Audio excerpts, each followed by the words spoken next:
Good morning, everyone. I'd like to thank you to another vendor day. We're happy to be able to do this online to give more people the opportunity to experience it. I'd like to thank all of the different contracting entities that are represented here.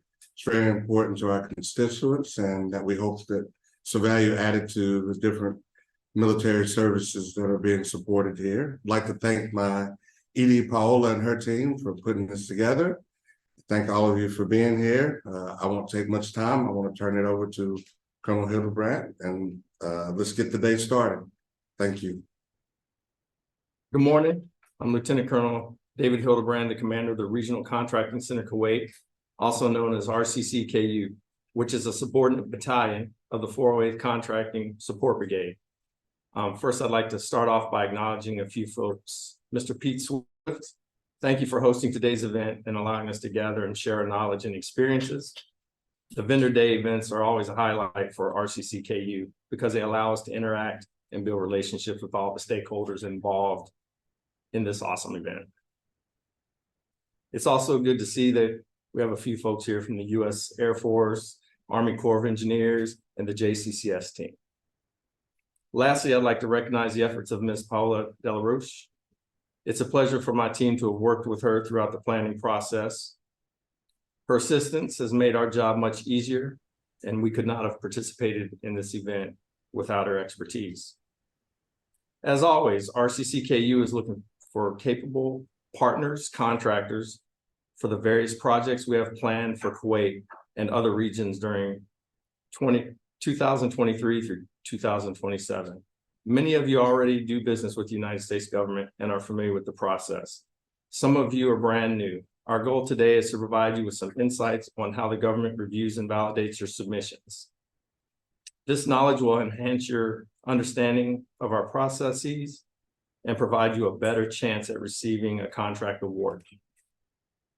We're also going to talk about the threat of combating trafficking in persons, or CTIP, and how we plan to prevent any further violations.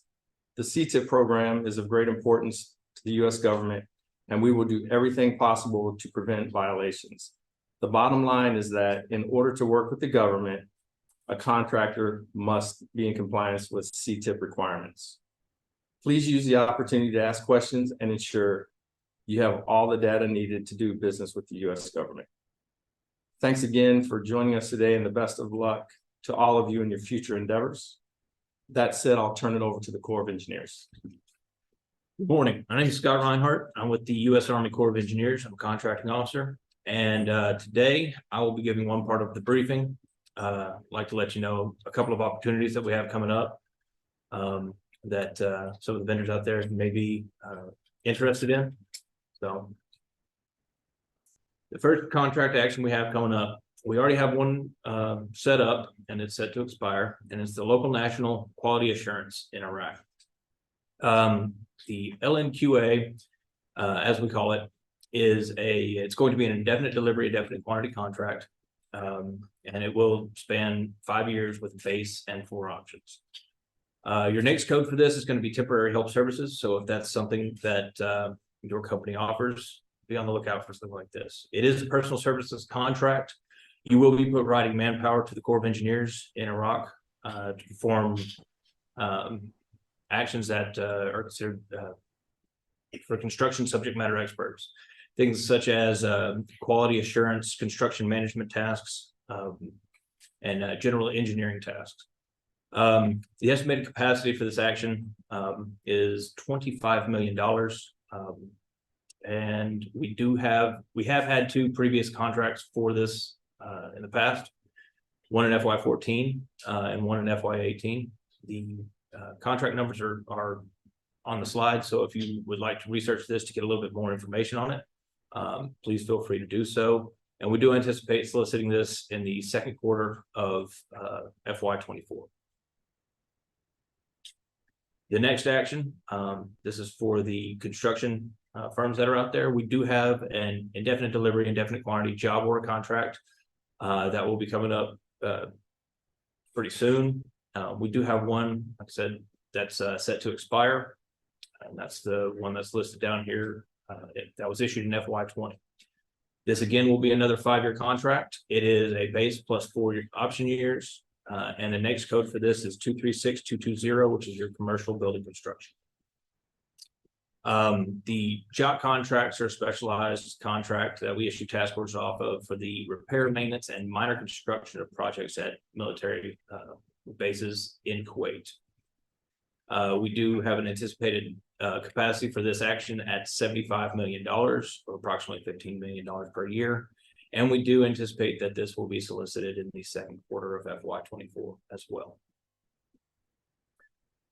So the next portion of the Corps of Engineers briefing will be done by Ms. Shayla Lucas.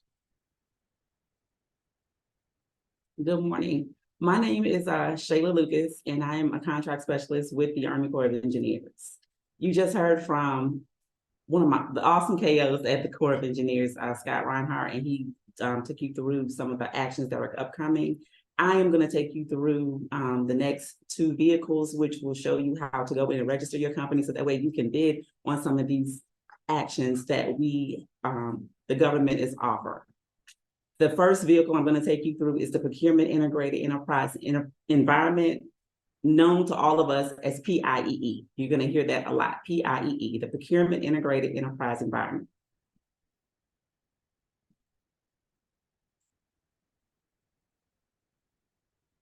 Okay. You may ask yourself, what is PIEE? A PIEE is the Procurement Integrated Enterprise Environment, essentially accessible suite of acquisition, contract finance, logistic rated applications designed to streamline electronic businesses, transactions between the various services, agencies of the Department of Defense and the federal government and the industry. PIEE is an information technology platform of enterprise services, capabilities, and systems grouped into modules with the objective of seamlessly supporting the end-to-end procurement to pay business process for the Department of Defense. Governed jointly by Procurement, Financial Management, and Logistic Office of the Secretary of Defense Leadership, the environment provides a single access capability service for all users, leveraging a common organization, hierarchy, and an audible approved account management and access process.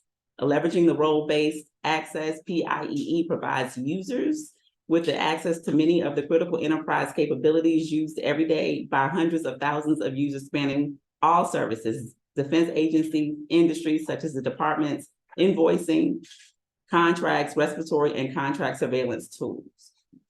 Some of the benefits of PIEE and how it can benefit your company. PIEE can help businesses achieve accuracy and efficiency in their procurement process, which can lead to lower costs and improved performances. It highlights vendors offer discounts so that the DoD benefits from both. It's an online spectrum view of document status and a vendor portal for solicitations, which I'll talk about later on in the presentation. And it also allows DOCs to have more of an automated and secure process of capturing solicitations, their attachments, and responses from the industry to the vendor. So in order to access PIEE, you have to be registered and obtain roles.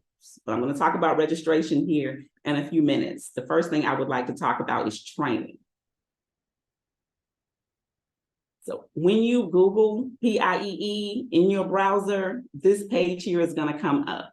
And I highly recommend the first thing you do before you go to register is to click on training. PIEE offers a web-based training. When you click on training, this screen here is going to come up. And the benefits of this screen is that these are all the applications that PIEE will offer the government and the contractor.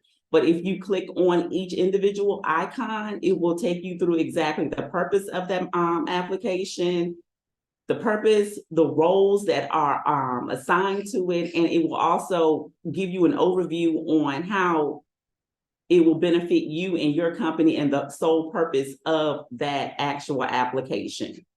So before you go into register, my advice would be to go through each one of these modules to see which ones actually benefit you and your company and the roles that you can sign up for in PIEE.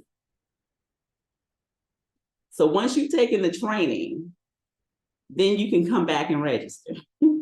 And you will go to the registration button. Once you register, It's going to take you step by step on each page on how to register, the information that PIEE is looking for from you and your company.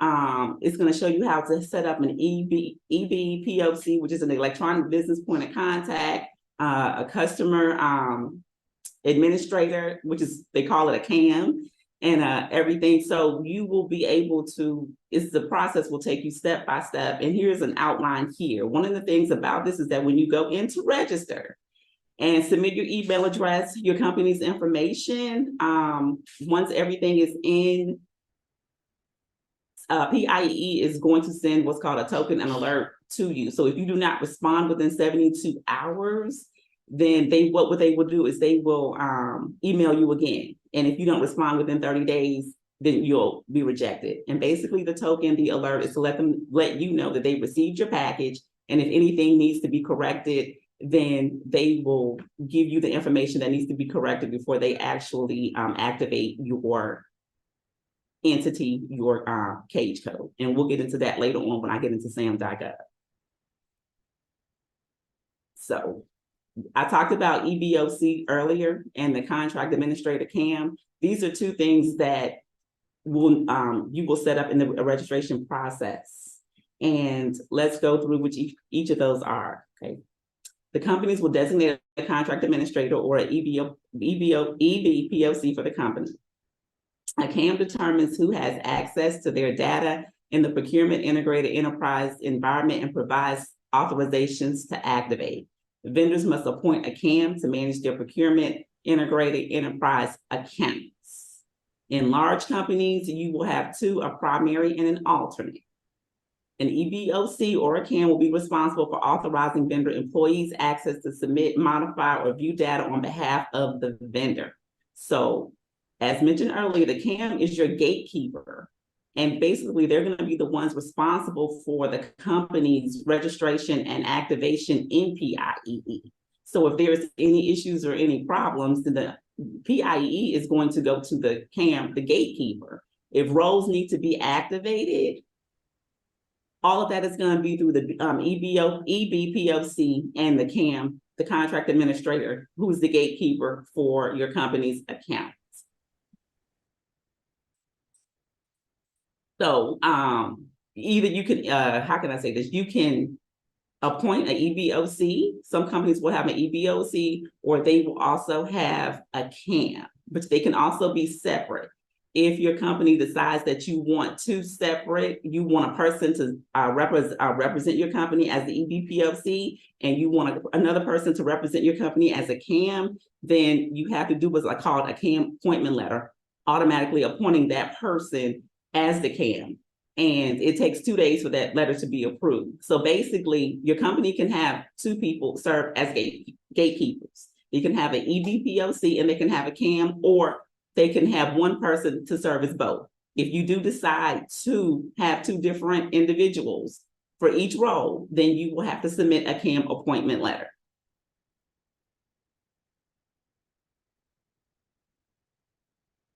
So wide area workflow. One of the things I wanted to talk about was previous slides, we looked at all the applications that PIEE offers. And wide area workflow is one of the applications that it offers, and it's one of the main ones that it offers. And so I'm going to take you through that just so that when you can get a feeling of what the applications are. So wide area workflow is a secure web-based system for electronic invoicing, receipt, and acceptance. Wide area workflow creates a virtual folder to combine the 3 documents required to pay a vendor: the contract, the invoice, and the receiving report. The wide area workflow application enables electronic form submissions of invoices, government inspections, and acceptance documents in order to support DoD's goal of moving to paperless acquisition process. It provides a technology for government contractors and authorized DoD personnel to generate, capture, and process receipts of payments, related documentation via the interactive web-based applications. Authorized DoD users are notified of pending actions by email and are presented with the collection of documents required to process the contracting or financial action. It uses public key, PKI, to electronically bind the digital signature to provide non-refutable proof that the user signed by the document with its contents. More importantly, wide area workflow helps mitigate interest penalty payments due to loss or fonts, in addition to streamlining the whole process from weeks to days or minutes. Benefits include online access, full spectrum view, document status, minimizing rekeying. The wide area workflow is a system that allows DOD to invoicing goals and reduce interest penalties due to the loss or misplaced documents. So that's just like an overview of wide area workflow, but I wanted to touch on that one because it's one of the main applications in PIEE. And I'm going to go further here into what it is. The vendor can use wide area workflow to submit invoices, receiving reports, and vouchers, check the status of documents in the history folder where the cage code on the document matches the cage code you are registered for in WAV, correct, resubmit rejected documents, receive email notifications of awaiting action. So that's the purpose of wide area workflow. When you register for wide area workflow, you're also registered for two other applications, which is My Invoice and the Electronic Data Access EDA. And that's also another two applications that will help benefit your company when it comes to submitting invoices, receiving reports, and vouchers. So those are two applications you want to go back and look at. The link here provides that I've here on the screen provides access to the training module that will take you through each application. And I'll also have a list of links at the end that you can write down, so that way you can go through each step of the PIEE process. Okay, this is a new one, and I say that because solicitation is fairly new. Within the last two, is less than 5 years. So we're going to say this application is fairly new. Mr. Reinhardt was here earlier. He talked about upcoming actions with the government. And one of the ways to actually bid on those actions is through the solicitation process. And this is another process that PIEE offers and the government offers. And when you go into register for the solicitation application, you're going to receive two roles. And one of the roles is the proposal manager role and the proposal view only role. The proposal manager role is going to allow you to view the solicitation posting. It's going to allow your company to submit an offer against the solicitation. It's going to allow you to view all the attachments that are a part of the solicitation. And if it's restricted to just your cage code or anything else that's going on with the solicitation, it's going to allow you to revise, withdraw your offer, and manage your proposal. But keep in mind that the proposal manager is the one who is going to have access in order to do that. So whoever your CAM has appointed as your proposal manager is going to be the one to be able to submit offers against the solicitation. The link here on the screen is training, is proposal manager training, and it will take you step by step on how to solicit, how to submit a solicitation, your proposal to the solicitation, and everything that a proposal manager's role offers in PIEE. So this is very important. If you are interested in doing business with the government and you want to submit offers, remember the solicitation application is one that is mandatory that you have, and the proposal manager, proposal view only roles are two roles that need to be set up, and it's mandatory that they be set up in order to view any application, any solicitations, and anything that's going on with the government.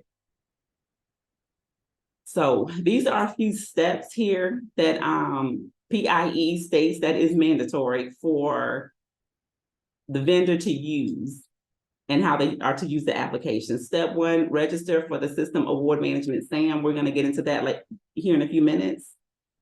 Two, establish an electronic business point of contact. We talked about that earlier. Your electronic business point of contact can also be your CAM, your contract administrator, or they can be separate. Step three, ensure cage code is added to the procurement enterprise vendor group. The cage code is something that you will get from sam.gov, and we'll talk about that here in a few minutes. Establish an organization and email address. You'll do this throughout the registration process. Determine if the batch fees for data input is necessary. Set up a PC to access applications in the procurement integrated environment. Self-register your CAM, contract administrator. And that's only if you decide that you want your CAM to be separate from your EBPOC. They can be the same or they can be two separate individuals. Have all users for the Cage Code self-register on the PIEE website for all available roles.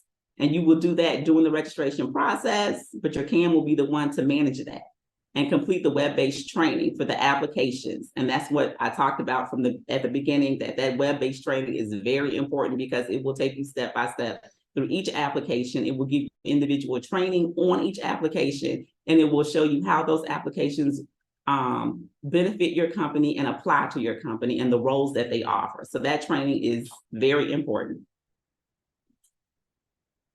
Here are some links that I've talked about to some of the trainings. The solicitation process, we talked about which is the proposal manager function. Here's a link on how to go in and take that training and what it offers. The different roles on how to add them, and the PIEE web training. So these are a few links here you can write down, you can copy down, that will help you access PIEE and get the training that you need in order to set up and register correctly. If you have any problems, here's a telephone number to the help desk, an email, fax, and the hours of operation for the help desk if you have any questions or concerns and you cannot, reach any area of the government. So that concludes PIEE, the Procurement Integrated Enterprise Environment. Next, I want to talk to you about the System for Award Management, SAM. Okay, what is SAM.gov? The System for Award Management is an official website of the U.S. government. This is an e-procurement system that collects data from suppliers and stores data and disseminates it into various government acquisition agencies. In order to access SAM.gov, you must be registered. Those that are required to register on SAM.gov are vendors, grant seekers, guarantees, anyone who wishes to do business with the government. What the site offers is registrations to businesses with the U.S. government, update, renew, or check the status of your entity registration, search for entity registrations and exclusion records, search for the assistant listings, wage determinations, contract opportunities, contract data reports, view and submit bio-preferred service contract reports, access public available award data via data extracts and systems accounts, and apply for federal grants, loans, and bid on government contracts. So that's just a few of the things that SAM.gov offers.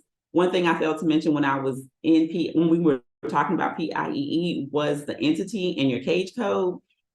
You will need that in order to register in PIEE, and SAM.gov is where you would get that information. We're going to go on and we're going to talk because we're going to cover all that.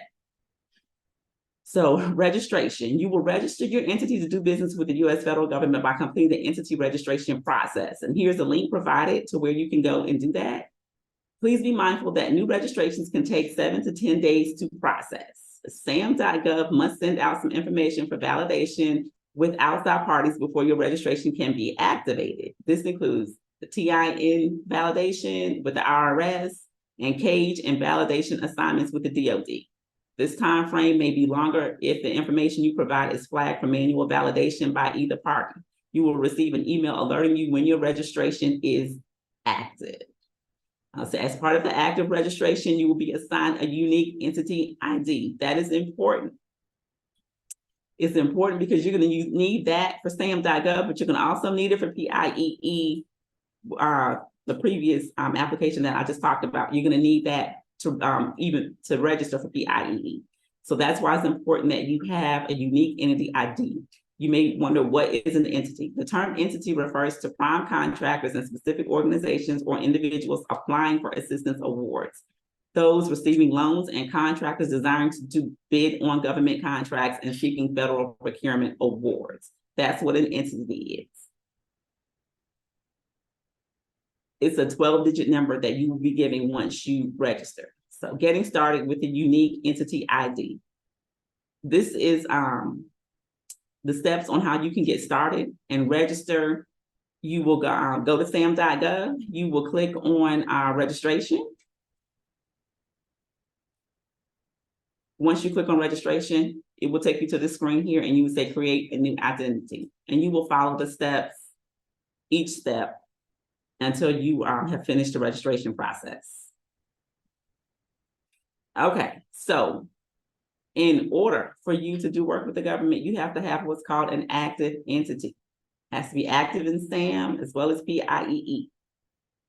Once your entity is active, you will have access to federal contract and businesses opportunities within SAM.gov. What are contract opportunities? Contract opportunities are listings for federal businesses opportunities greater than 25,000, including synopsis of proposed contract actions, solicitations, and associated information that can be accessed electronically by the government. Organizations, entities registered in SAM.gov may compete to be awarded for federal contracts. So an entity is a 12-digit number that you're going to be given. It has to be active in SAM in order for you to be able to compete for any type of contract award that the government may have. So things to keep in mind, your entity is only active for 1 year. Each year you must renew your entity. If you fail to renew your entity, you will be placed in an inactive expired status. And once you are inactive, you will no longer have access to SAM.gov and cannot do any business with the government. Active exclusions, if your entity or any of its principals are subject to an active exclusion, it means your entity is currently disbarred, suspended, proposed for debarment, or declared ineligible for the award of contracts by the federal agency. It identifies that you, your organization, is excluded from receiving federal contracts, certain subcontracts, and certain types of federal financial and non-financial assistance. So it's very important that you make sure that your entity, your 12-digit number that you are going to be given once you register in SAM, that it remains active. If it's not active, then the government can't do anything with you. And I have seen that happen so many times before. You have not know how many times we have seen entities go into an active status when we're in the middle of any type of solicitation. Companies will go into an inactive status, all because, one, they're not keeping up with their active status roles. And then number two, anything can happen that cause you to be disbarred. So you want to make sure you stay up on that. If you will be giving a point of contact once you register, just like PIEE, someone to help you manage that. So you want to make sure that that person stays up on that, so that way you are not excluded from anything that the government has, and you can constantly do work with the government. So there are two clauses that you will normally see in solicitations that talk about SAM.gov, and that's 5204.7, which is the System for Award Management, and 5204.13, which is the System for Award Management Maintenance. I'm not going to get into maintenance. Someone else is going to cover that, but I do want to emphasize that it's important that you make sure that that entity stays active, and that someone, your EB point of contact or your contract administrator, make sure that they're all constantly monitoring your account to make sure that you are in an active status. Okay, registration checklist. This link here provides the link to a registration checklist. The registration checklist will take you through the entire registration process. It will make sure that you have everything you need, you have not missed a step, and that you have submitted all documents correctly in SAM.gov. Here are the after hours, live chat support. The numbers are listed here, international as well as US, and their Monday through Friday operating hours.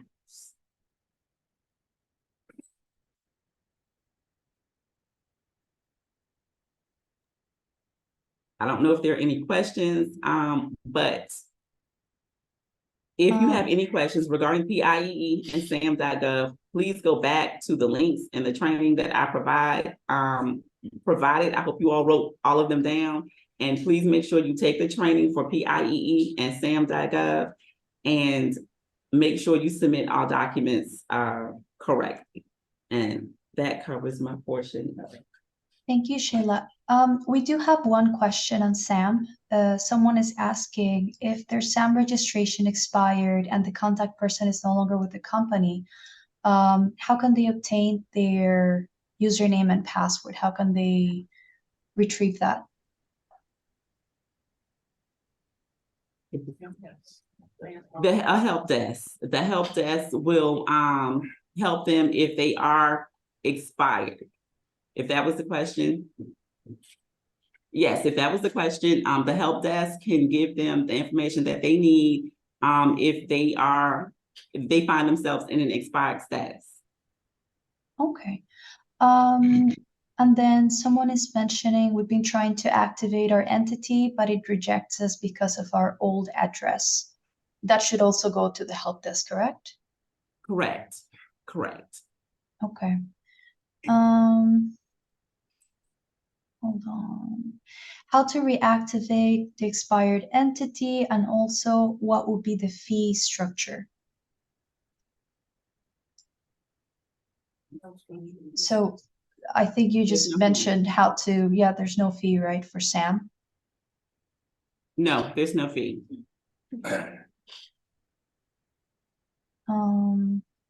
Okay, this person is mentioning that the help desk was not too helpful with them updating their address. Is there any other point of contact that we could potentially get them in touch with that could support them with that? So the help desk was not able to help them. And they want to know if there's another point of contact. Yes. I would suggest going back to is the sam.gov. I would suggest going back. There should be a customer support number at the bottom of the screen. If they cannot reach customer support, try contacting the contracting office. Perfect. Okay, the rest of the questions are also in reference to the help desk. So one is mentioning that Kuwait's number is not showing, is not applicable when Sam asked him to enter the telephone. I think that's a little more technical. Am I right?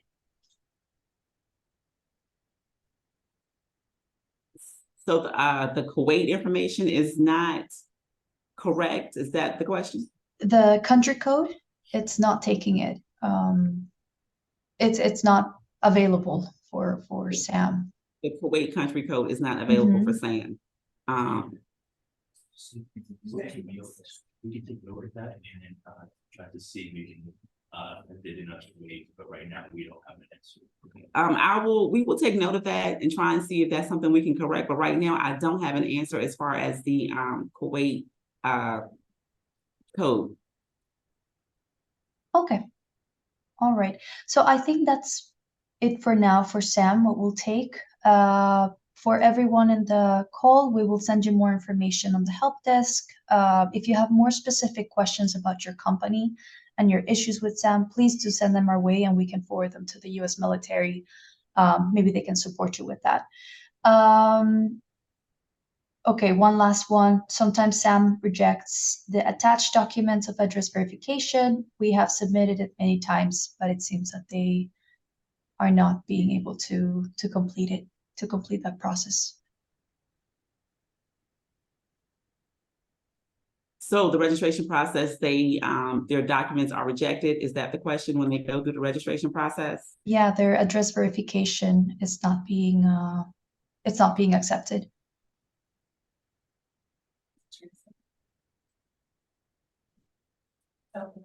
The help desk. And if they're unable to, the help desk would be a good support for all of that. Again, if they are unable to get any help from the help desk, just try reaching out to the nearest contracting office and see if someone there can help guide them. Great. Okay, sounds good. So everyone, that's what we're gonna take for Sam for now. We will take this other questions into account for the end, so that we can continue with the presentations. Thank you. Okay, thank you. Good morning, everybody. We just went through a bunch of systems. We're going to go through another one. I'm Doug Dunn from the J2CS team. I heard you guys asking questions about the validation failing. A lot of times, if you got your cage code through a NATO system, SAM connects to that NATO system, so whatever address and information you put on NATO system has to match SAM. It's probably the reason a lot of them are rejected. We don't have that issue though. So going into JCCS. So what is JCCS and why do you need it? So JCCS is a vendor repository. A lot of, I guess, requirements have been put on the contracting officers, and this is one of them. They require an active and up-to-date JCCS registration in order for you to be able to get an award in the Middle East and Africa. So we have a cage code validation, we have a vendor review, some flexible tools to manage your account. We also have a solicitation function, imports all the data from SAM as well as NSPA, and KOs can post solicitations out there as well. So you can also use JCCS to look for some of your opportunities. So the first thing you're going to do is you're going to go out and register your company. What this entails, go out to www.jccs.gov, click the vendor login. Right on this page, there is a help guide that you can download if you need assistance with that. It's pretty straightforward, but there is a lot of information that you do have to provide. At any point in any of our systems, there is a help desk and feedback link that will take you to submit an online help desk. And our contact information is also on the resource page. So at any point you need to get a hold of us, don't hesitate to do so. Now, so you're going to click register, accept the privacy notice. And you're going to pick your location. This is important because where you're awarding at or where you're primarily awarding at is going to determine what type of information you're going to have to provide in JCCS. So if you click CENTCOM, that's going to be all of the Middle East. If you select AFRICOM, that's going to be the majority of Africa. So your basic profile, cage code. If you're awarding in the Middle East, you are going to need a cage code. You saw where you can get that from SAM. Generally, you think that for non-US vendors, even SAM redirects you to NATO's website to get your cage code first, which then again, your information does have to match in the NATO system to SAM for that registration. We don't so much care about that. As long as we search your cage code and it comes up with the company name, we will do that manually. So no need for all of the characters to match exactly for us. If you have a UEI number, that's basically a trading number, enter that. DUNS number, also optional, same with your company's website address. You do have to put in your company name, revenue size, address, CIK number, stock number, your number of employees, and other details about your company. Pretty self-explanatory on that part. The basic profile, this is going to be the person who manages the account. Your email address is also going to be your login into JCCS. Position, you can click multiple positions if you are holding them in the company. Password has to be the standard DoD 15-character, uppercase, lowercase, number, symbol, hard to remember. Business class, you can select the business class applicable to your company. This helps people find your company when they're searching for work. You can also put in the NAICS codes if you know what your NAICS codes are as well. And then click submit at the bottom of the page. It's going to give you some information that you have to accept. Go ahead and accept that. You're going to get an email with a link in it. You're going to click that link to activate the account when you get it. We do verify your cage code is actually your cage code before we fully activate the account in JCCS. From this point on, you're always going to be able to log into JCCS. Your account information doesn't expire. There are, however, additional information that you have to provide to be eligible in certain contract locations. That is the company questionnaire. So to manage your company personnel, you're going to edit the user profile, click my account, edit whichever fields you would like. Your password, you do have to put in your password to make any changes. Click submit, and it's going to change any of the information you need to do so. My company. So one person can manage multiple companies if you wish them to do so. So if you click my companies, you have the ability to add or edit from this page.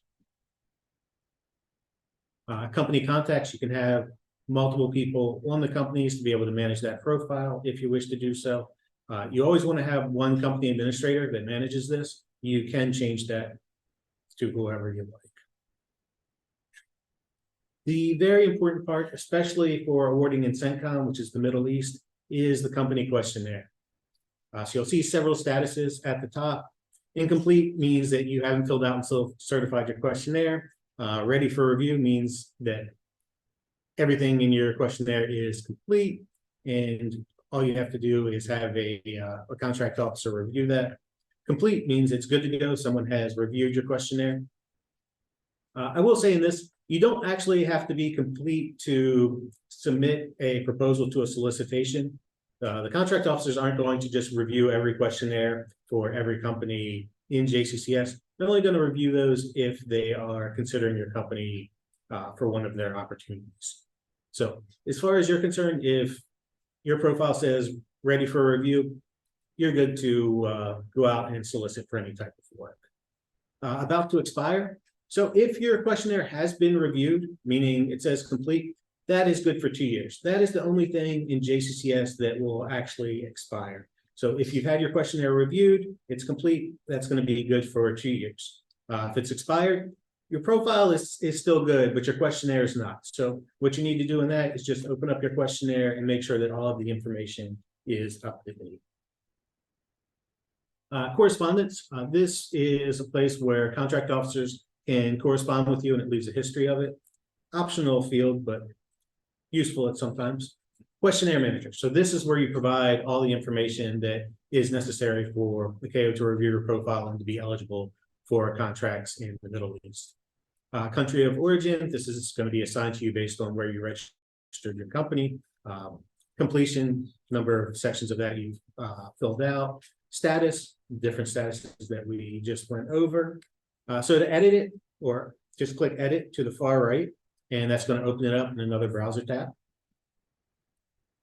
You can either click on the headings and it will expand them, or use the menu bar to the left. Very important to fill out all of it, but pay key attention to the key personnel and shareholder section. You can have people holding multiple positions, but you do want all of the default positions to be filled out. And very, very important, for every person you list in your key personnel section, you do have to upload a national ID or passport.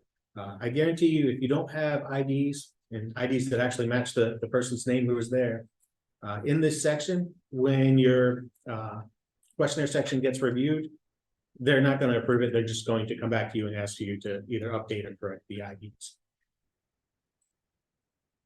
And this is where you would upload the ID. You'll see this one has one uploaded down at the bottom. Organization chart. Even if you're a 2-man, 3-man shop, just upload a simple office document with the people's name and positions. Financial information. Depending on what country you're in, some of these might not apply, but do upload something. For like the profit and loss, even if you're a new company, you haven't gotten any contracts yet, just upload a document saying, hey, we're a new company, we haven't got any documents yet. For the tax stuff, if it doesn't match up directly with your company, just put your company, your country's closest equivalent to there. You don't want to leave it blank, because then they're going to come back and ask you for it, and it's just going to delay the process for both you and the KOs. Licenses, same deal. Put the ones that apply, closest equivalent if it doesn't. And at the very end, certify the questionnaire. When you certify this, it's going to collect a date. And this lets the KOs know that your information is current and up to date. So ready for review. This means you've done your part in making sure that all the information is there. At this point, you are, I guess, eligible to bid on any of the opportunities. Once they've decided that they're going to consider your bid, that's when they will do a review of that. Once they have done the review, if everything is correct, it's going to come back as complete. If they need any additional information, it is going to be flagged in this section, the document manager. You'll see right at the top, there is a comment for that. If they look and they open up an ID, doesn't match the person who you've listed in the key personnel, they're going to flag that document. They're going to put a comment, hey, this ID you've uploaded doesn't match the person you've listed, or, you know, this document's corrupt, it doesn't open. Whatever the issue is that they have with their documents, or any additional documentation they may require, will be flagged and listed here. So what's next? As I said, they don't review every questionnaire for every company that registers in JCCS. They do this when you've submitted a solicitation and they're considering you for award. So Always stay in contact with your contract offices and check the solicitations and work on all the different websites. You saw the PIE, they're putting solicitations out there now. You can find them on SAM, find them on NATO's site, you can find them on our site as well. So the review process, again, a little redundant, but once a contract office submits you for review, there's a possibility there might be an issue with your documents. So check your emails and notifications, and you'll always see them flagged under the document manager section. I know I blasted through that quick, but they said that I had 20 minutes. Does anybody have any questions on JCCS? There is one question. It says, are subcontractors and lower tier to prime contractors required to register in GCCS as well? Yes. And in the questionnaire section, you'll see, are you a prime or a sub for this contract? Okay. And then there's another one regarding the status of an entity. It says it has been ready for review for quite some time now. Well, we've noticed that another entity was approved immediately after submitting their form. Could you please provide some insight into the discrepancy in processing times? Yes. So this process doesn't happen immediately. It's initiated by the contract officers when they're considering your company for award. So in order to start that process, what you're going to want to do is you're going to want to submit a solicitation to an offer, and that's when the process gets triggered. If you never submit any solicitations to anything, they will most likely never review the questionnaire. Now that doesn't deactivate your JCCS account. Your JCCS account is always active. It's just in the Middle East and Africa, they do have those questionnaire requirements. And they don't do the review until they're actually considering you for work. And once your questionnaire has been reviewed, that's when it will expire after 2 years. And that's just the questionnaire review, not your actual account in JCCS. Okay. And then it says for financial information, if uploaded financial report will be, okay. Do we upload the financial report and will it be accepted, or must we share a bank statement? I'm sorry, must you share what? A bank statement instead of a financial report. Provide the best information that you have for that. There's not a hard and fast rule, but a financial statement should be enough to get you through the process, in my experience. Okay. And then is there any minimum capital requirement to apply for solicitations on JCCS? No, if they put the solicitation out there, then there's no minimum capital requirement.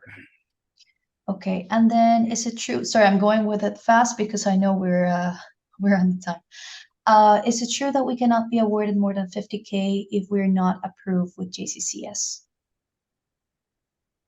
For the Middle East, that is correct. You cannot be awarded a contract over 50,000 if you don't have a complete JCCS registration. Okay. And then do hotels have to register in JCCS as well? Hotels? Mm-hmm. Yes, if you're getting a government contract over 50,000, then yes. Perfect.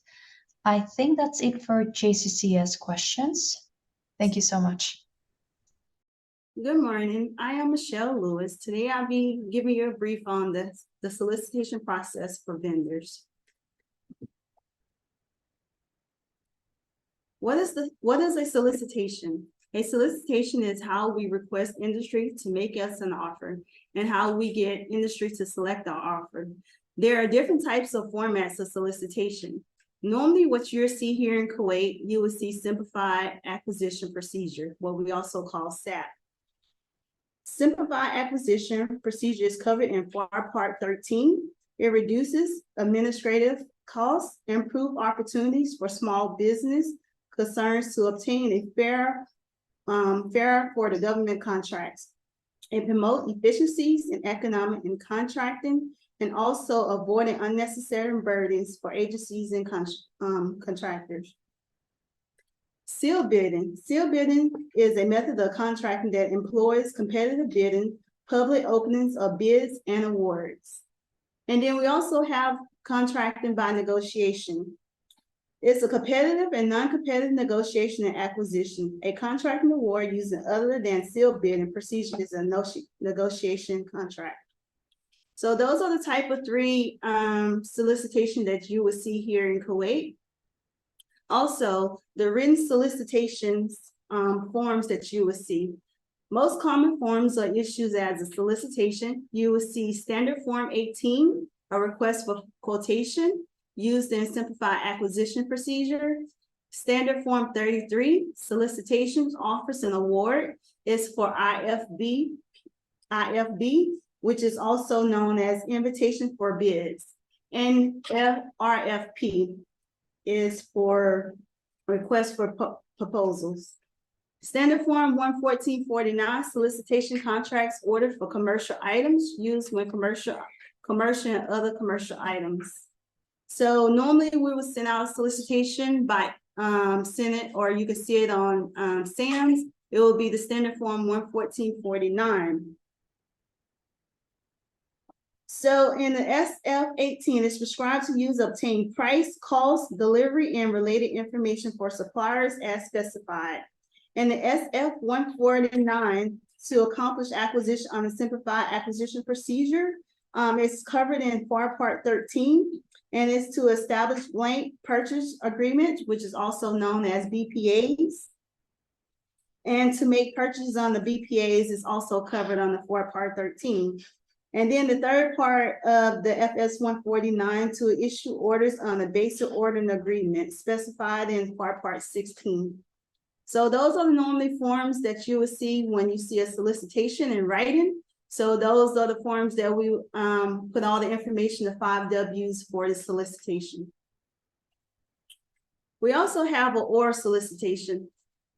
Or RFP are authorized when processing a written solicitation will delay the acquisition of supplies or services for the government, and notice that's not required on the FAR Part 5. Does not receive the KO from complying with other FAR requirements, and then also the KO should establish and maintains record for oral prices provided. Or presentation by an offer as requested by the government may substitute for an argument, written information, use or oral presentation as a substitute for a proportion of a proposal can be effective in streamlining the source selection process. Oral presentation may occur at any time in the acquisition process and are subject for the same restriction as written information regarding timing and content. Oral presentation provides an opportunity for dialogues among the parties. The solicitation may require each offer to submit part of the proposal throughout oral presentation, and however, representation and certification shall still submit in writing. So even though it's an oral solicitation, you still need to come back and put it in writing. All right, the necessary elements of a solicitation. So we have the introduction. So basically that's the 5 W's, like saying who's requesting what and what they're requesting, the general information, the description of the supplies and services, and the description of the goods and services to be procured.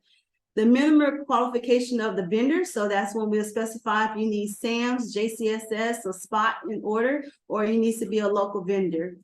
The minimum standards of bidding and proposals, and required element of bids and proposals. So basically it'll tell you their instructions are what's being asked for and what are you proposing on. The contractual terms and conditions. So basically they will tell you the guidelines of what the instructions are for, what we're requesting, and the submittal requirements. So when it's submitted and the time we need that, that solicitation back. So normally we give a deadline, and so one tip, please do not be late for your solicitations because they will not be accepted. And then also the criteria by which the RFP will be evaluated. So we also have evaluation criteria that we will post, and basically, so make sure you follow all instructions when we put out any solicitation. All right, so to understand make sure it's the contractor responsibility to respond to the solicitation, understand the requirements of what and when and where or what is being requested. The solicitation will contain the required products, services, specification, and criteria, and technical data for the pertinent information necessary for drafting a response to the solicitation. Pay specific attention to instructions, evaluation criteria, and the proposal contents are within the solicitation provisions in the solicitation. All right, what a solicitation provides, like I stated before, it provides who, what's, when, where, why, and how. It's not necessary in their order. And if we make any type of mistakes on the solicitation, or we need to provide more information, we have something called a solicitation, and we call it an amendment. So we will amend the solicitation and send it back out with additional information on what to do with that solicitation. All right, so the basic procurement methods for solicitation. So we talked about SAP already. So that's a request for proposal, request for quote. So normally when we ask for a request for quote, that's asking who's making the offer. So the government is making that offer and the contractor is accepting the offer. And like we stated before, we talked about the forms that solicitation will come out on. So this is what we call an RFQ. So remember, the government is making an offer and the contractors is accepting the offer. For seal bidding, which is covered in FAR Part 14, is the invitation to bid, is the IFB. So a bid is when the contractor is offering a bid, bid to the government, and then the government accepts the offer. So, and then FAR Part 15, contracting by negotiation, is a request for proposal, RFP. So it's a proposal, and the government, the contractor makes the offer and the government's accepted. So those are the different types of solicitation that we have, and that give you a better understanding of what's the different types of solicitations. All right, so the definition on RFQ, since we've been talking about it, we briefed about it, request for quotes. So requests for quotes are used for soliciting offers for a business opportunity that are covered by the SAP in FAR Part 13. Responding to the RFQ does not result in a binding document. The government makes the offer when the writing, the purchase order, the PO, what we normally call purchase order, and the contractor accepts when it's signed by the PO. So the contractor will also sign that PO and send it back to us, and that's what we have for request for quote. Invitation for bid is IFB. The IFB is used to solicit offer for business opportunities that are covered by sealed bidding in FAR Part 14. Negotiation is not allowed. The contractor must submit their bids following the requirements exactly. To deviate will result in the bid being rejected, and the contractor will be determined non-responsive. And then for RFP, request for proposal, where RFP are used to negotiate acquisitions to solicit offers for business opportunities covered by FAR Part 15. Or RFP gives contractors and the government the right to negotiate price and other factors, such as delivery and quality.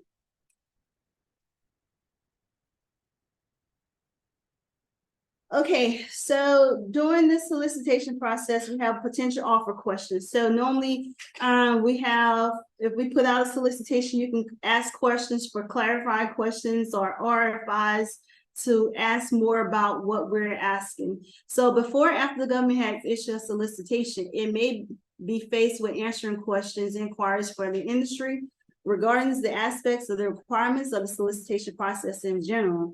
And why do we respond to potential offers questions? So we will give you a timeline. Once we push out that solicitation, we give you a deadline of when all the questions are due.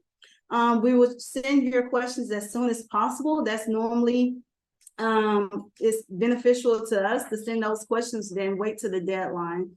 And then we'll respond to your questions at that time. In case these inquiries can be easily answered by reference information already into the solicitation. So make sure you read the solicitation thoroughly before you ask any questions. However, on some occasions, questions from the industry may be reason for further explanation and examination, even a potential solicitation admin, or cancellation of the solicitation. So based off those questions, that would determine if we need to do a a modification or amendment to the solicitation. All right, the types of inquiries. So we talked about their inquiries already. So you can have a pre-solicitation, solicitation release, and then the offer due. During the exchange of the information among the interest parties for the earliest identification of a requirement through receipt of proposal or encourage.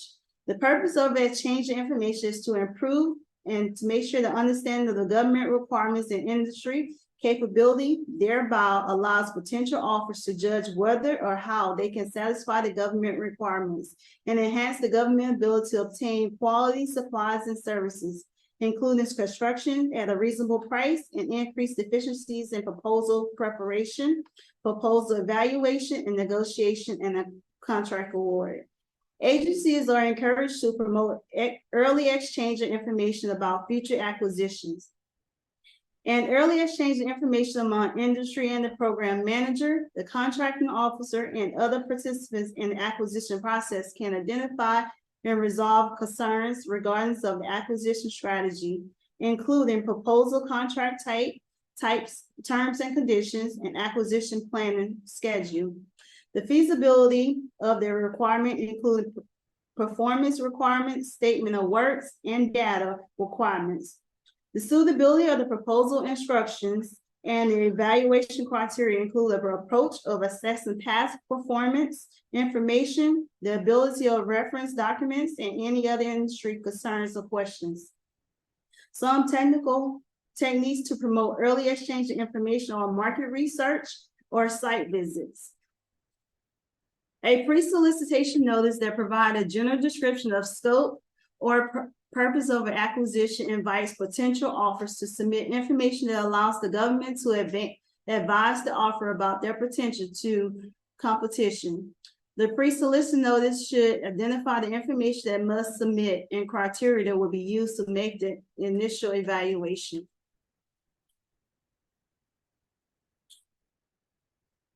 Okay, potential offers. Exchange of information, like I stated before, it is early. It's good to submit your information early.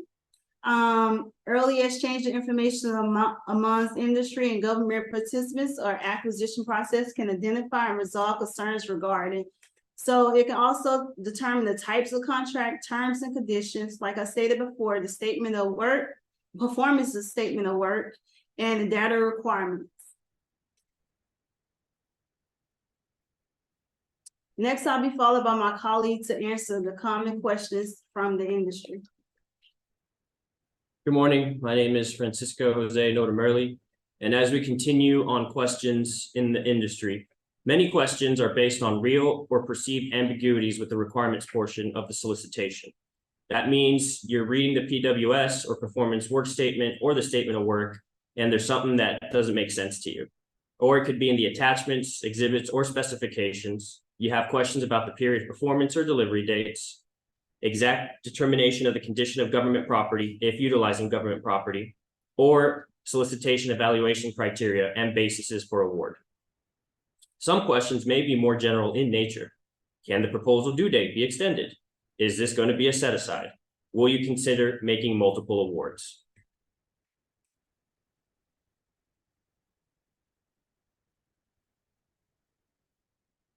In the simplified acquisition procedures, basis for award can be made for either price alone or price and other factors.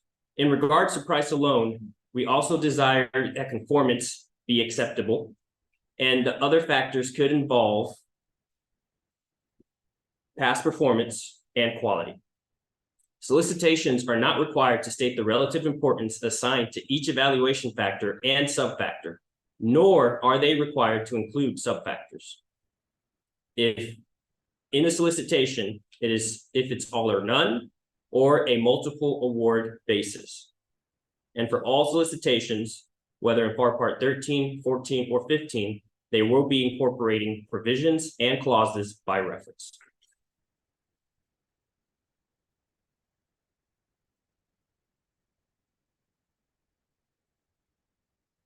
An agency has broad authority to cancel a solicitation and need only establish a reasonable basis for cancellation. Canceling the solicitation means the government will no longer accept offers and will not award a contract action in response to the solicitation. Now, sometimes the government cancels with the intent of resoliciting, but other times the government may cancel with no intent of resoliciting.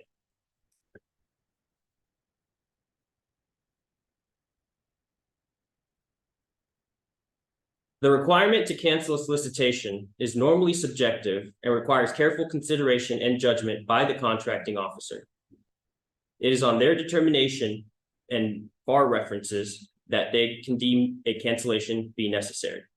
In some cases, a solicitation has changes that are so substantial that it has exceeded what prospective offers reasonably could have anticipated.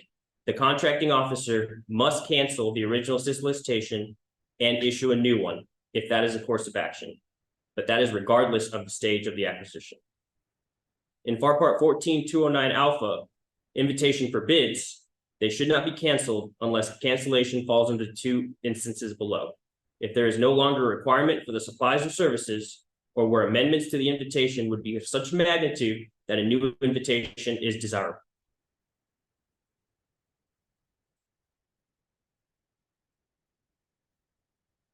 Other possible reasons for cancellation could involve time delay of litigation, the requirement has disappeared, all bids are unreasonable in price, there is insufficient funds from the requiring agency, the agency has determined to execute the service in-house, violations of statutory requirements, or specifications are defective and fail to state the government's minimum needs or unreasonably excludes potential bidders.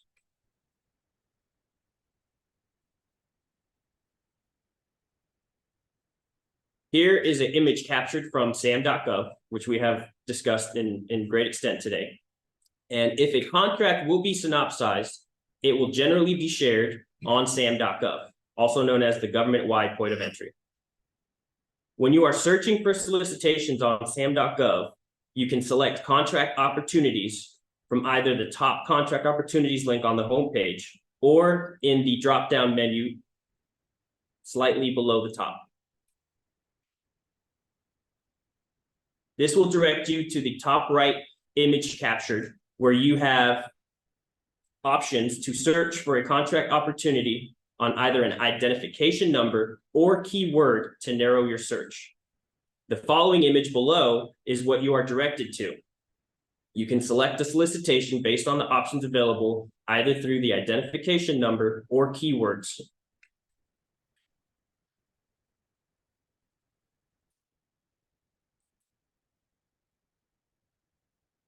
When you finally select the solicitation, the screen will look like these three columns in descending order from left to right. Things to look out for in a solicitation are general information, classification, descriptions, and the attachment links. Also important to note is to look at the rules and requirements to compete. Once you have reviewed the whole solicitation page, questions or submissions are sent to the very bottom where the primary points of contact or secondary points of contact are located. Remember, any questions or submissions must be sent in accordance with the scheduled outline of the solicitation.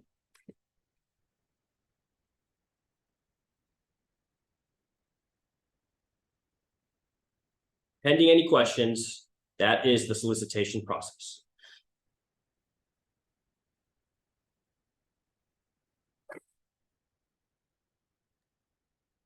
Sorry. So yeah, we have a few. So one lady's asking, after we receive a notification of award, what is the timeline that the contractor can ask for a debrief? How long does the contractor need time to respond to the brief inquiries? And in which form is the debrief provided? Is it written or is it in person? To answer that question, it would depend on the contract action in question. In regards to responses, It is highly recommended that responses not be sent verbally, but rather through email communications. If you are using SAM.gov, the government-wide point of entry, the point of contact's emails are listed at the very bottom of the solicitation page. Okay, and then back to one of the things that Captain Lewis was talking about, where can we see the amendments for a solicitation? SAM.gov will post and update any amendments that occur with solicitations. If an amendment occurs, they will be distributed accordingly, and everyone will have a chance to update their solicitation proposals. All right, and how to get a solicitation or RFQ for minor contracts that are not published in SAM? I'm sorry, can you repeat the question louder, please? How can we get a solicitation or RFQ for minor contracts that are not published in SAM?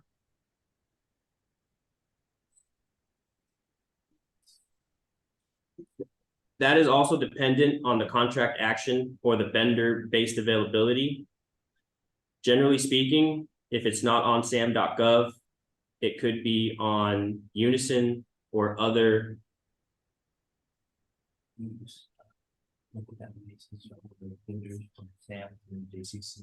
or local databases from SAMS or JCCS, sorry.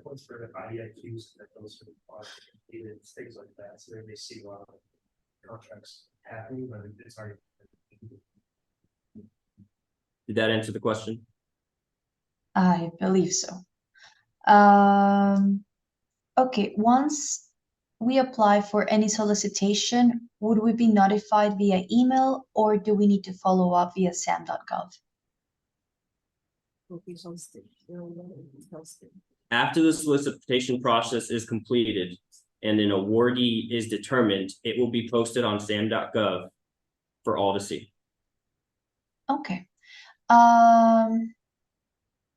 What is the time frame to get the debrief? So this is the same person that was asking about, you know, after they receive the notification of award, what is the timeline the contractor has to ask for a debrief?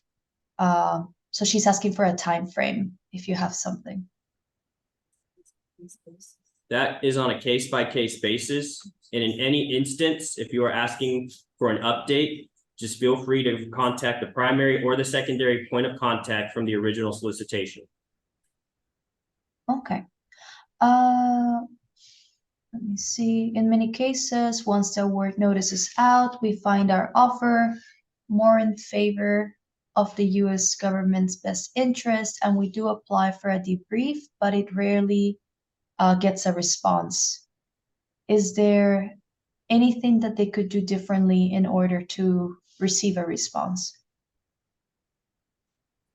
So the question is, you saw the awardee posted and it was not the individual, and they requested from the point of contact a debriefing and they did not receive it. Is that correct? Exactly. Under FAR Part 13, the debrief is not as detailed, and we will make an effort moving forward when you reach out to the primary and secondary point of contact. It is specifically under FAR Part 15 where that debrief is executed 100%. Okay. And then what information will be disclosed about the award for all non-successful solicitors? For FAR Part 13, the awardee and the award amount will be disseminated accordingly. Okay. And it's a similar question to, you know, with the other solicitations that are not necessarily posted on SAM, how can they get added for solicitations or RFQs that are sent to vendors listings through emails locally instead of SAM or GCCS? That's for like the smaller contracts. At this time, I can only advise to reach out to your local contracting agency to ask for that to happen. Okay. And I think that is it for the questions on your presentation specifically. We do have one on JCCS. If the JCCS gentleman is still with us. Unfortunately, what's the question? Okay, it's for approval or review of JCCS by the Corps. Once the contract is awarded, then will they only review or approve? Can you please provide more information about the approval of JCCS? Since I have registered, it's still showing ready for review. More information will be highly appreciated. At this time, the best course of action would be to contact the JCCS help desk in assistance.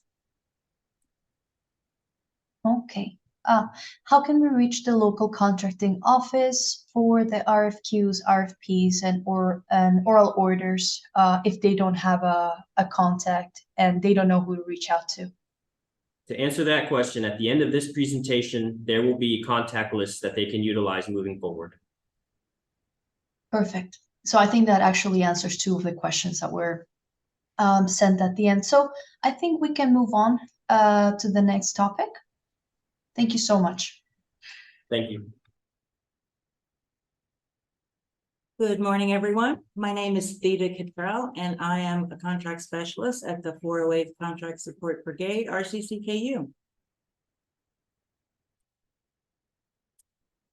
Today, I'm going to be discussing SPOT with you.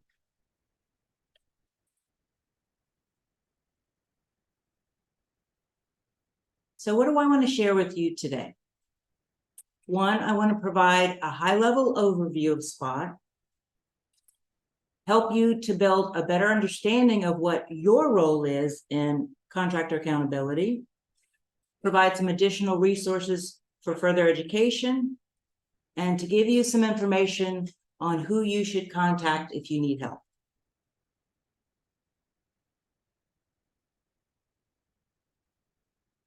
So our military at the highest level recognizes how important contractors are to our sustainment enterprise, how important contractors accompanying the force are to the mission.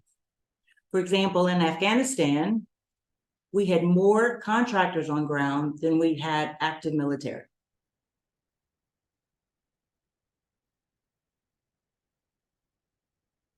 So what is SPOT?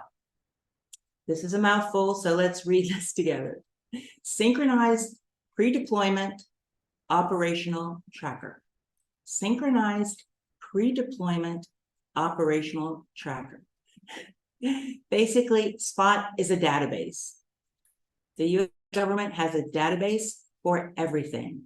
SPOT is the database for contractors who are accompanying the force. What is a contingency? So a contingency is a DoD operation involving U.S. Armed Forces that's conducted in response to events or potential events as identified and directed by appropriate authorities to protect national interests of the U.S. and Kuwait.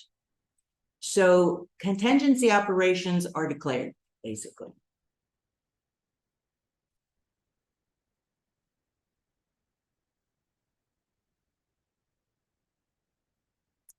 So why is SPOT important? Again, because we have so many contract personnel accompanying the force, we need to know exactly who they are and where they are.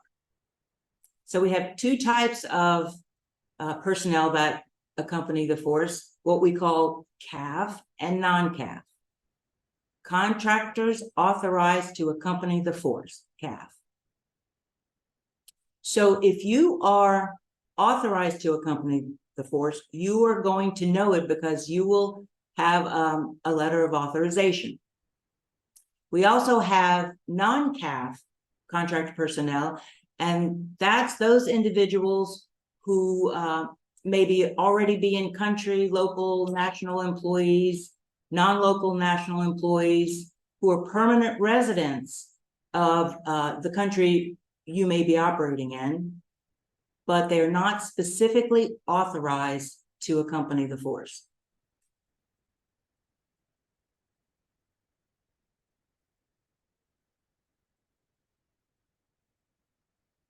So we'll talk more about non-CAF employees a little bit later.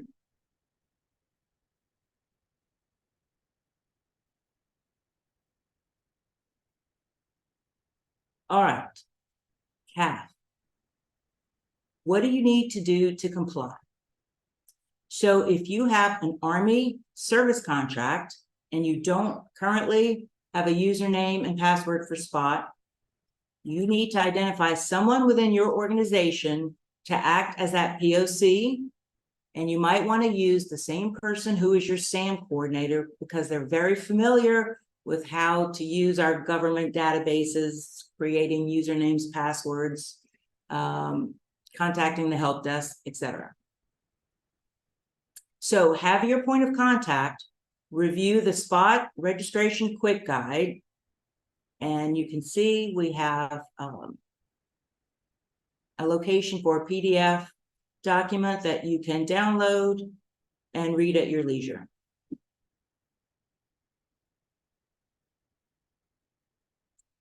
So how do you know if you have CAF? Or you have employees that are working with the government on a contract, but you don't know if they're CAF or non-CAF. Well, first of all, do you have a service contract? Secondly, does your contract say, does it address Spot and CAF employees? 3, are your employees going through what we call CRC, CONUS Replacement Center? If your employees are going through CRC, then they are accompanying the force and will require a letter of authorization, an LOA. So your point of contact will use Spot to actually create that LOA, and then it's approved by a CORE, a contract officer representative, or the contract officer. Now, if your employee has an LOA, they have to carry it with them at all times. I have a little pouch I carry around my neck that has my orders in it, my credit cards, et cetera, et cetera. It's on me all the time because it's attached to me. So if you have CAF, you want to update their status whenever they enter or leave theater. And then update it again when they return. If you have a new employee that comes on board, you want to maintain the currency, the accuracy of who you have in theater currently.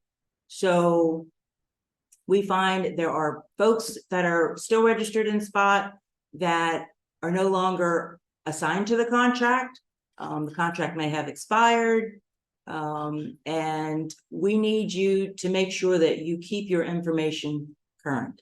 Additionally, if you don't log in every 90 days, you're going to lose access and going to have to request a reactivation of your access. Remember, if you're a CAF, you have to have your LOA on your person all the time.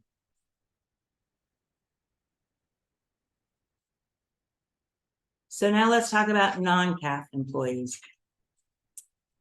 So in difficult situations, the government also provides services to non-CAF employees like emergency medical care, bottled water, latrine facilities, food, etc.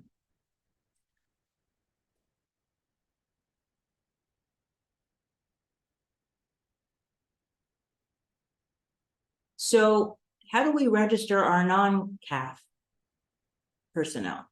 Well, the contracting office, the 408, may reach out to you and ask you, we may send you a data sheet and ask you to complete the data sheet and return it to us, and then we can help you to establish a Spot record.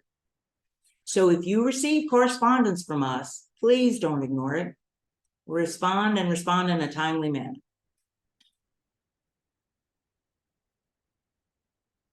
Kinds of information we require.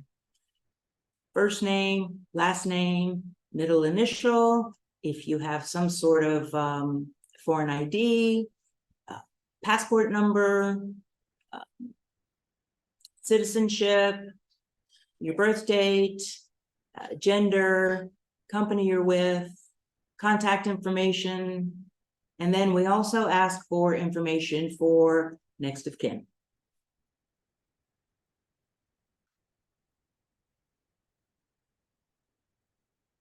So when you provide that information to us by returning that data sheet, we can help you to open a spot record to identify an individual as non-CAF personnel.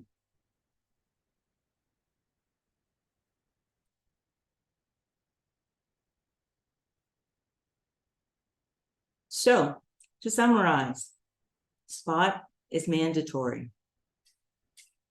If you have a service contract and you're not currently registered in spot, reach out to the 408 and we will help you get your registration complete.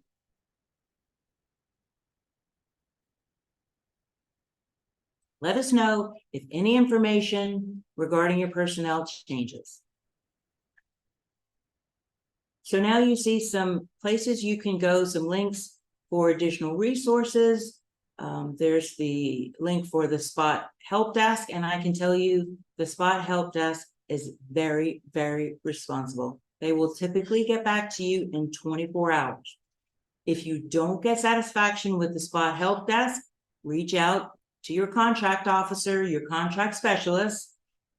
Even if that person is still not in theater, you can reach out to the 408 and we will do everything we can to get your questions answered.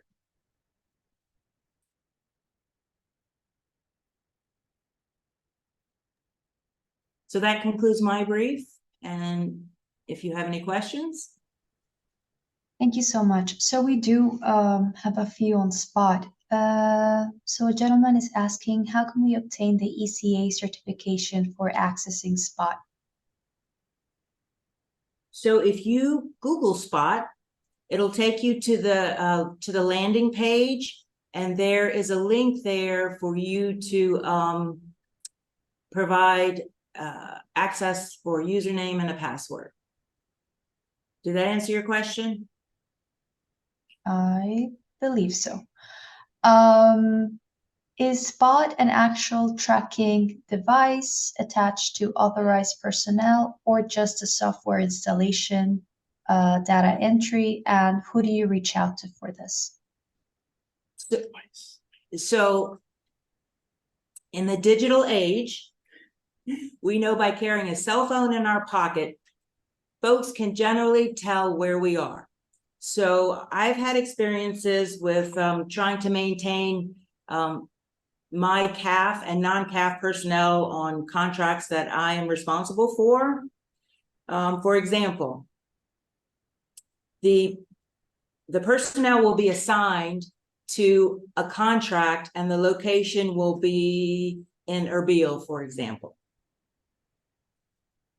But when we check our records, we notice that that particular individual is swiping their access card and eating at a dining facility in a totally different base and a totally different city. That's not what we want to see. So you should understand that while there might be a short lag time, eventually we know where everyone is, and we just want to make sure that our contracting personnel are where they should be, living in the assigned housing that they've been assigned to, eating at the dining facilities that they've been authorized, and charging the proper contract. So, for example, we've had situations where a contract may end, and that CAF personnel does not want to leave theater because we know personnel, they might move from contract to contract or from contractor to contractor. And they don't want to leave country, and I can understand that. But you can't stay on base. You can't shack up with your contracting buddy from another company in their housing unit. Those are the kinds of things that we don't want to see, because if for nothing other than security operations, we need to know where our contracting personnel are, and are they in the place that they're supposed to be?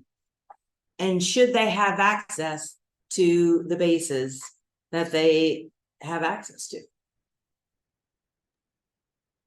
Did that answer your question? He's asking what happens if you do see that the personnel is misplaced. What happens if we do see that the personnel is displaced? Well, the first thing I'm going to do is I'm going to contact my prime contractor and ask them, why do I see their personnel who's assigned to this contract at this base somewhere else? And then I'm going to notify everyone on that base who needs to be notified. Perfect. Does that answer the question? Yes, ma'am.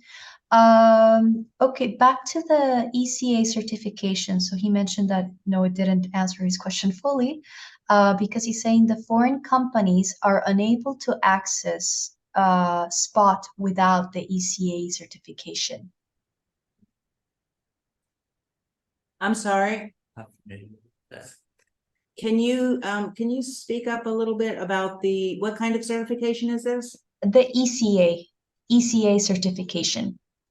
I'm going to make a note of that and locate an answer, and I will get back to AmCham with a response. Wonderful. Thank you so much. So I think that's those are all the questions that we have for SPOT for now. Okay. Thank you, ma'am. Okay, so I'm hearing an answer in the room that if you are not an American citizen, then there is an additional process that you have to go through to get an authentication. Certificate of authentication. Certificate of authentication. We'll contact But let me conduct some research and I'll get back to you with an answer. Thank you so much. Thank you. We have 386. All right, so hello, everybody. I am Staff Sergeant Justin Bell. I'm a contracting officer at Al Salim. And today I'm just going to be talking about what GPC is, the 889 representation, installation access if need be. And then after that, we're going to provide some contact information for everybody. So first, what is GPC? So GPC stands for Government Purchase Card. And with this flight, we buy commodities and services $35,000 and under, and for construction, $2,000 and under. Our flight is composed of 3 people. So there's 2 buyers, myself and Staff Sergeant Mesa. So we're the ones who physically go buy the things. And then we have our flight chief, who's the approver of the requirements. So every year we spend millions of dollars, and we also do like thousands of purchases. So some advantages of GPC that the vendor gets is it's instant payment. So instead of having to go through WAF and getting all these different approvals, whenever all the items are delivered and we sign for it, myself or Sergeant Mesa will have our card there, and we'll swipe, and you get your money right then and there. Some advantages that we get with GPC is that it's short lead times. The competition process is not as long as doing an actual contract, so we save time that way. And then same thing whenever items are delivered, it usually doesn't take as long. Another advantage also is we can go anywhere. We're pretty flexible. Since it's a card that we have, we can meet with vendors at their location, pick up the items and pay there instead of y'all having to come to the base. So it's pretty easy and fast. So these are some items that we request a lot. So as you can see, there's office supplies, furniture, mechanical tools, cleaning supplies, so on and so forth. So if this is something that y'all provide, afterwards, when we provide our contact information, please send us an email, because we have a vendor list on our SharePoint. So whenever these items come up, we have that list, we go to them, and we can request for quotes and everything like that.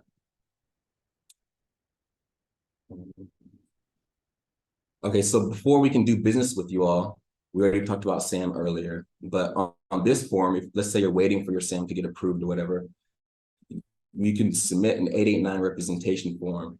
So as you can see on the vendors, on the left, the vendors, we cannot do business with them or their affiliates. So let's say y'all aren't associated with them, you fill out this form, and on this form at the very top on one, it talks about if you have SAM or not. So let's say you don't have SAM.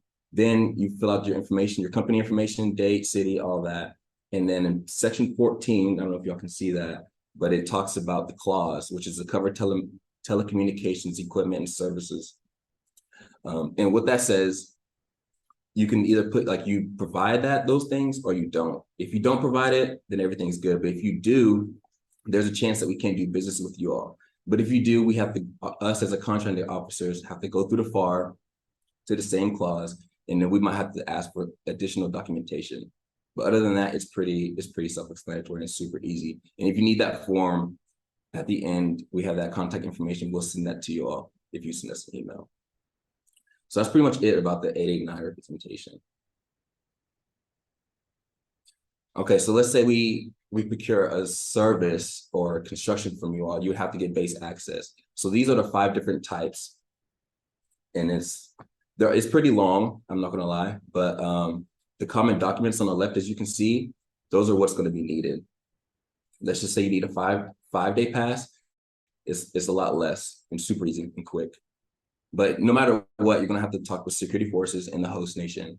And then depending on which category, we might have to get OSI involved. So this is a brief overview of how it's gonna go. But before, depending on who's needing base access, as you can see right here where it says countries of concern, if they're from those areas, they can potentially still get a pass, maybe not. But on the very bottom, it says countries not authorized. If they're from those 4 countries, we're not gonna be able to get them base access. But once the contract is awarded, you get your installation access application, you submit that, the Kuwaitis, they review it. Then after that, you get your biometrics done. And then depending if you're getting a badge for like a long-term access or if it's just temporary, it kind of splits off and you submit your IAA and then you have to go through a screening, interview, then you can finally get your badge. But let's say it's for something temporary, we fill out that base entry authorization letter and then you can start work from there.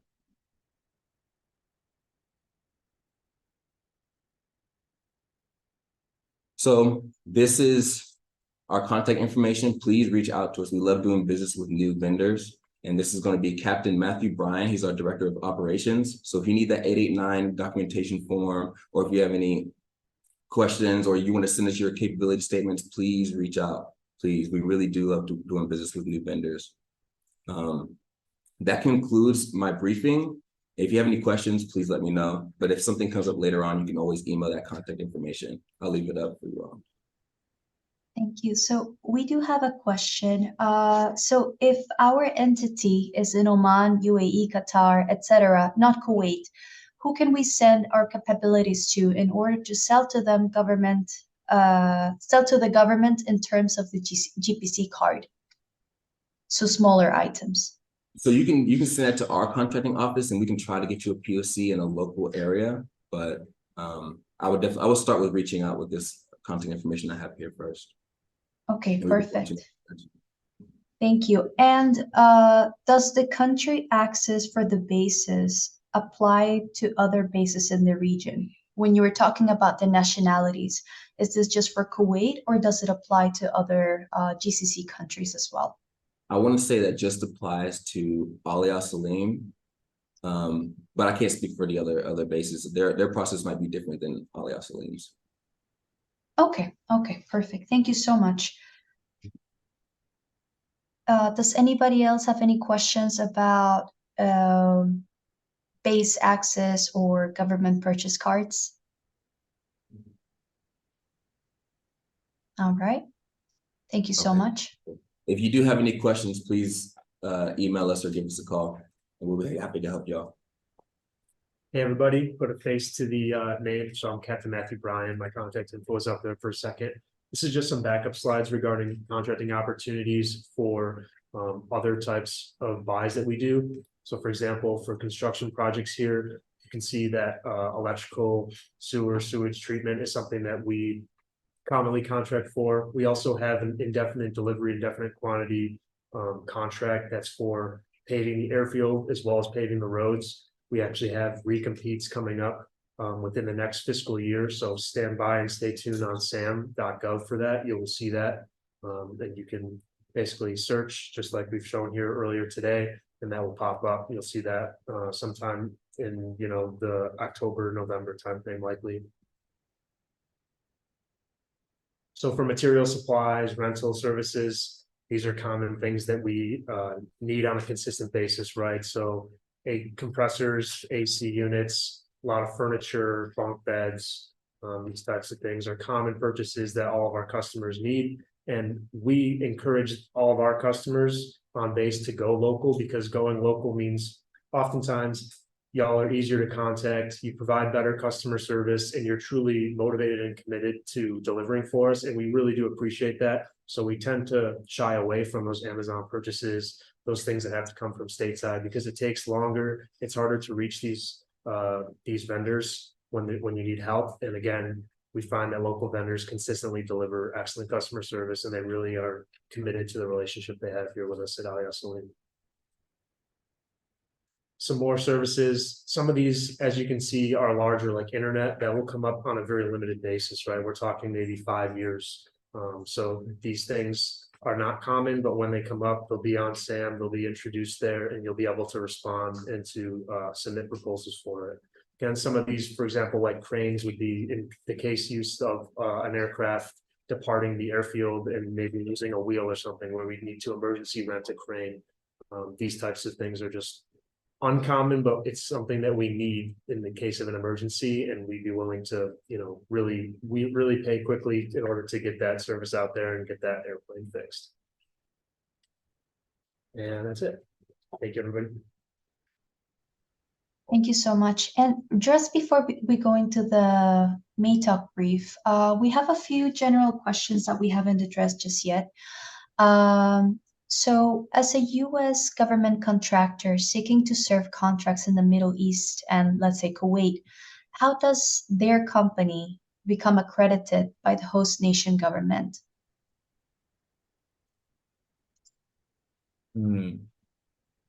Yeah, I'm not familiar with the host nation laws and regulations, but I would imagine that once a company registers themselves as a entity in that country, there's permitting and licensing that they have to go through with that country. But I would not be the expert to really go through all those exact steps. But again, every company should be registering within their country where they're going to perform operations in. Okay, perfect.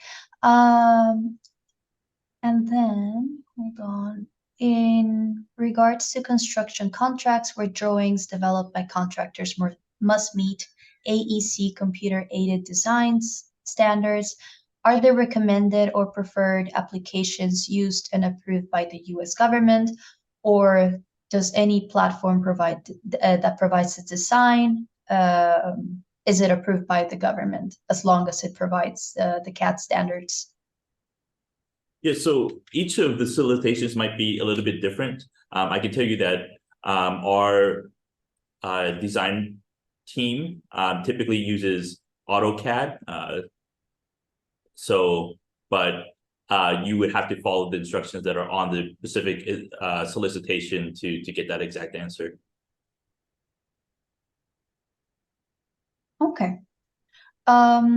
Are there specific solicitations that allow an agreed award amount at the time of the award to give us funding to implement and exercise initial work without having to advance those costs and wait 45+ days? Is there any specific language verbiage identifying this as permissible, and can we request it in our proposal?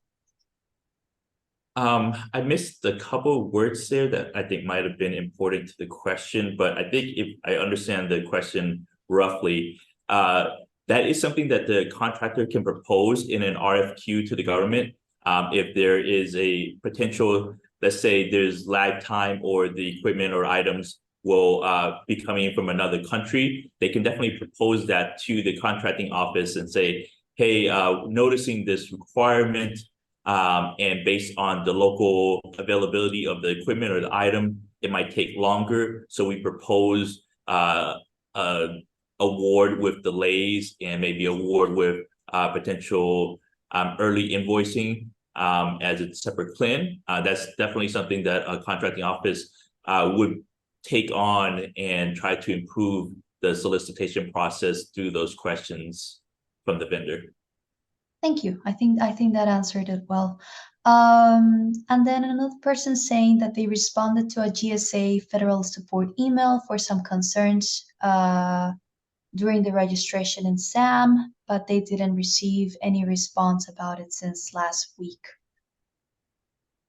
Yeah, specifically for GSA and their registration process, I'm not familiar with, but just as all these other online and web-based systems, there's typically a help desk number, so they would be the best place to call. Our office doesn't have any direct connections with the GSA office to support that. But if it's a direct action that they're trying to award and get a solicitation out for the contracting office for, they can definitely reach out to the contracting office with that specific requirement answered. But if it's just for general GSA registration, again, we don't have the expertise for that. Okay. Someone is asking where are the hotspots and large demands now and for the future to be prepared. We're looking at forecasting, for example, for the next 2 years. Is this available? So is there a list or a place where they can find upcoming opportunities for the next 2 years to prepare themselves if they want to bid for these contracts? Or is it too early? So contracting office is basically given requirements from the requiring activity. There are people that do plan out these requirements early on, but it's also based on government funding and how we're funded here in CENTCOM. So we might not have all the details. And even if we had all the details right now, we wouldn't be able to provide it with any accuracy. All I can say is that the best course of action is to look at what the government has purchased historically as common purchases that the government typically does. But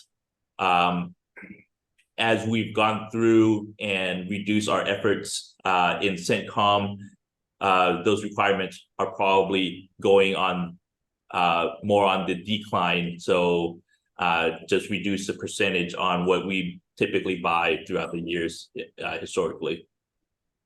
All right, thank you. And someone's asking about the GPC. Do we need to have a credit card facility for the government purchase card? MasterCard. As long as they accept MasterCard. As long as they accept MasterCard. Okay. The vendor has to have a point of sale device that accepts MasterCard transactions. Over the phone transaction works well too. Wonderful. We did have a very specific question that came to us before. Are you planning on discussing the cybersecurity requirements that are required in government contracts, specifically explaining clauses like 252.205-7012 and 252.204-7019? So I think they're talking about the cybersecurity requirements for government contracts. I don't know the title of those clauses off the top of my head, but if it's in is it a security service contract? Is that what, or is it just basic security for the contractor on a serving on the installation? I think it's general cybersecurity requirements for government contracts that you're putting out. Yeah. So typically, if it's contracts dealing with on government installation, we require DBA. But other than that, I don't know of any specific security type measures that the contractor has to respond to. But again, they can reach out to the local contracting office and get more details directly specific to that solicitation. All right, perfect. And then one last question. In terms of contract opportunities, are there any potential opportunities for legal services and law firms with the U.S. military? Did you say Eagle? Legal services, lawyers. Oh, legal services. Legal services. So we don't have many personal service, which that would be a type of personal service contract that we require legal efforts. Most DoD entities, Air Force and Army, have our own legal teams and our own legal support that reach back that we can have. So roughly in general, I would say there's not a lot of legal opportunities for contracting for legal services. Okay, perfect. Thank you so much. That's the last question that I see on the chat. And yeah, so name is Kit Ariat. I'm the chief of theater support contracting for Regional Contracting Center, Kuwait. So up there is the MATOC brief, and we'll be having a Pacific MATOC Industry Day on Thursday, and you can get more information and details from Ms. Paula. But I will see you on Thursday for anybody who is interested in doing construction contracts for the U.S. Army in Kuwait. Okay, we're still getting a few other questions. Is there any opportunity for media production companies to work with the U.S. military? Media production companies. So again, similar to legal, both forces have PAOs, which is the Public Affairs Office, and they do video recordings and pictures and take things like that. So I would say not likely, and I'm not aware of anything that we've done within the last 2-3 years that required media production. Okay. And then someone's asking for clarification on the wording on SAM. It says controlled by a foreign government. That's all they put in there. BJR, would you like to expand on that question?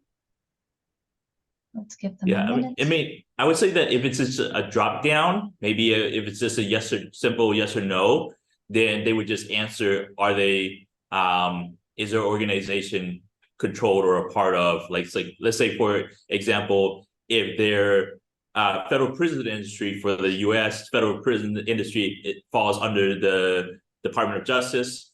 So if they're operating under that structure, then they might actually be part of that country's government. But that's probably what that question isn't addressing, is that if their organization actually falls under the government. Okay, like a partially owned government entity, right? Right. Okay. And where can they find trainings to learn more about FAR clauses? Yeah, learn about FAR clauses. So acquisition.gov is where the FAR is posted, and they can absolutely go through and look at all the FAR clauses that we reference here using acquisition.gov. All right, perfect. Yeah, I think that's it for the questions, unless anybody else has any other questions on the chat.